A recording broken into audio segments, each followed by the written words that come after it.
My grandmother used to say, success is like an iceberg. What people see above water is nothing compared to the depth beneath. I never truly grasped her words until I became that iceberg. I'm Maya Thompson, and this is how I went from being my sister's punchline to the reason her world came undone in a single, unforgettable evening. I grew up in a second-floor flat above our family's soul food diner in Atlanta's West End. By 8, I was folding napkins and memorizing the names of customers who tipped in nickels. By 12, I was balancing ledgers and flagging mistakes in vendor invoices. "Maya, come do the numbers," Grandma would call, sliding over a notebook crusted with flour. I'd perch on the stool beside her. "We're overpaying for collard greens," I'd note. "But if we source from that farmer's market 2 streets down," she'd grin, tapping my temple. "Brains sharper than a butcher's knife, baby girl. You're going far." While other kids played tag, I studied profit margins and supply chain models. My parents worked double shifts to put me through Georgia Tech. I owed them more than a degree. I owed them legacy. At 24, I launched Fairline, a digital platform offering microloans to Black-owned startups. By 30, it was valued at over $60 million, 0 cents. But I stayed behind the curtain, letting the mission shine louder than my name. That's when I met Elijah. We collided, literally, outside a midtown bookshop. I was in leggings and a hoodie scanning reports on my phone when his coffee spilled across the sidewalk. "Oh no, I'm so sorry," he said, fumbling napkins. "No harm done," I smiled. "I'm Maya, by the way. I'll you a new coffee." That apology turned into a lunch date, then a life. Elijah wasn't flashy. He was a middle school science teacher, humble and passionate about community change. When he proposed, I didn't hesitate. Everyone was thrilled, except my older sister Simone. Simone always played by the rules. Ivy League MBA, luxury branding job, designer heels in every shade. As head of PR at Harrington and Vail, one of Atlanta's top consulting firms, image meant everything. She loved me, sure. But she never respected me. At our engagement dinner in Buckhead, she swirled her Cabernet and said with a smirk, "So, you're still doing that little loan app and helping out at the diner?" I just smiled. She had no idea what was coming. I could have told Simone that Fairline had just signed a 5-year contract with one of the largest venture firms in the Southeast, but I didn't. Maybe I still found comfort in the quiet thrill of being underestimated. There's something satisfying about letting people talk while knowing you've already changed the game. "I'm still juggling both," I said, sipping my sweet tea as cat. "Well, someone's gotta keep the biscuits coming," she replied with a smirk, swirling her W. Our mother jumped in quickly, always trying to maintain peace. Simone just wrapped a major campaign for Harrington and Vail. The CEO called her personally to thank her. Huge win. What they didn't know was that Harrington and Vail had been licensing our proprietary analytics engine for nearly a year. Fairline's tools had become essential to their targeting model, and we were finalizing terms for a broader integration across their regional offices. "That's incredible," I said with a warm smile. Simone took it as validation. She basked in it like it was her birthright. The months that followed played like reruns. Simone's subtle digs, my quiet nods, Elijah's gentle encouragement. Then came the big announcement. Simone was hosting a formal gala to celebrate her promotion to senior director. At the planning dinner, she turned to me with the kind of graciousness that felt anything but genuine. "Maya, since you've got experience with food service and logistics," she said, all sugar and steel, "maybe you could manage the catering crew for the event." Mom clapped with delight. What a great idea. Maya runs things like a pro. I met Simone's gaze and smiled, unbothered. Of course, I'd be happy to help. That night, Elijah tried to pull me aside, concern clouding his expression. "You don't have to do this," he whispered. "We can say you're sick, or that something came up with Fairline." I shook my head. "No, I want to help," I said softly. "It's her big night. Everything should be flawless." No one at that table knew I had spent the morning touring the Whitmore estate, where the ballroom had already been transformed into something extravagant. The event planner called it modern Southern elegance. I thought it looked like Pinterest had been handed an unlimited budget and a designer ego. Crystal stemware gleamed under chandeliers. Towering floral arrangements lined the entrance. A jazz quartet played near the garden, the notes floating on warm spring air. Maya, Simone called, striding in wearing a gold satin gown, her heels clicking with purpose. The catering team's here, try to keep them in line. And please, she glanced at my sleek black jumpsuit, stay behind the scenes. I nodded calmly. Of course, Simone. I'll make sure everything runs perfectly. Elijah caught my eye and squeezed my arm gently. He knew, and so did I. Tonight would change everything. We can leave now, Elijah whispered. I smiled. No need, everything is going exactly as planned.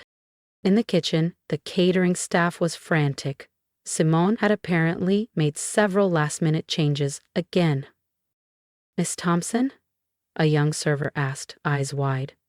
Your sister wants the champagne passed exactly at 8:15 for her speech, but she also wants continuous tray service and word down to people. I gave her a calm smile. No problem. I've handled worse in a diner kitchen with 2 busted fans and a power outage. We've got this. If you've ever been dismissed by someone who should have lifted you up, keep watching. Because what happened next didn't just change the mood of the room, it rewrote the story. And if you want to know how quiet power steals the spotlight when it counts most, hit subscribe. You don't want to miss what's coming. For the next hour, I moved through the event like a conductor. I timed the food, coordinated service, smoothed out tension. The champagne never ran dry. The shrimp skewers never stopped moving. I noted every arrival. Simone made her rounds, sipping too much rosé, laughing too loudly at recycled jokes. Did you see Maya? She giggled to a circle of sharply dressed executives. My sister's helping the catering team. Honestly, it's where she feels most comfortable. Polite laughter followed. Some people just aren't built for this kind of world, she added with a knowing shrug. Our mother Diane chimed in with her usual sugar-dipped judgment. We always try to include her, of course. That's what family's for, but with her background, well, it's hard to bridge certain gaps. I passed another tray of appetizers, quiet and focused, as executives from Harrington and Vale began filtering in. At 7:55 p.m., my phone buzzed, a message from my CFO. All signed, everything's greenlit. I smiled, right on schedule. Simone, glowing with attention and a bit too much alcohol, launched into another story. When Elijah first told me he was dating my sister, I thought he was joking. A startup girl and biscuit maker. But as Mom always says, charity begins at home. Diane nodded. We're thinking of helping her buy a small condo. Not too close to Buckhead, but somewhere modest, manageable. Just then, a wave swept through the crowd. Conversations paused. Heads turned. James Harrington had arrived. Simone nearly stumbled in her heels, rushing to greet him. Mr. Harrington, we're honored. Dressed in a crisp navy suit, he paused, surveying the room. Then he saw me. His brow furrowed, recognition flickered. He crossed the room in 5 confident strides, past Simone, past the waiters, stopping directly in front of me. Maya Thompson, he said, extending his hand. So glad you're here. I've been waiting to meet the genius behind Fairline. Simone froze. So did the room. If you think that moment silenced the room, wait until you see what happened when the contracts were revealed. Subscribe now so you don't miss the twist that left everyone, especially Simone, absolutely speechless. Simone let out a shaky laugh. Oh, don't mind her. That's just my sister Maya, lending a hand with the service. She turned hastily to James. Let me walk you through the marketing deck I prepared. Actually, James interrupted, his eyes still fixed on me. Isn't that... I passed my tray to one of the servers and stepped forward, unhurried. Maya, please, Simone hissed under her breath. Mr. Harrington doesn't need a drink. Just go back to the kitchen where... Hello? James, I said calmly, extending my hand. Thank you for joining us tonight. His face brightened. Miss Thompson, I didn't expect to find you serving hors d'oeuvres at your own event. Simone's voice cut in, high and brittle. What? James gave a polite nod. Yes. Considering Fairline just acquired a controlling stake in Harrington and Vale, I assumed this gathering was organized to announce the merger. He glanced back at me, his smile restrained but unmistakably amused. Unless you were keeping that news quiet a bit longer. Silence swept the room. Even the quartet stopped mid-verse. For a moment you could hear only the clink of melting ice in untouched glasses. Simone's flute slipped from her hand, shattering across the marble floor. "There must be some mistake," she stammered.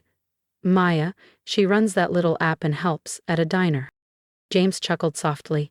"Miss Thompson is the founder and CEO of Fairline Capital, which, as of this evening, holds 53% ownership in our firm, and by extension, your division." He turned back to me, eyes gleaming. "Those optimization tools you suggested?" Our engineers were blown away. Across the room, Diane clutched the back of a chair, her face pale. This can't be. Maya doesn't, I mean, oh, but I do," I said quietly. And in the stunned silence, my voice carried. "Fairline has been mine since day one, and as of 10 minutes ago, we officially hold a majority stake in Harrington and Vale." I turned toward Simone, including the marketing department. Her face was ashen, her mouth opening and closing like a fish caught in air.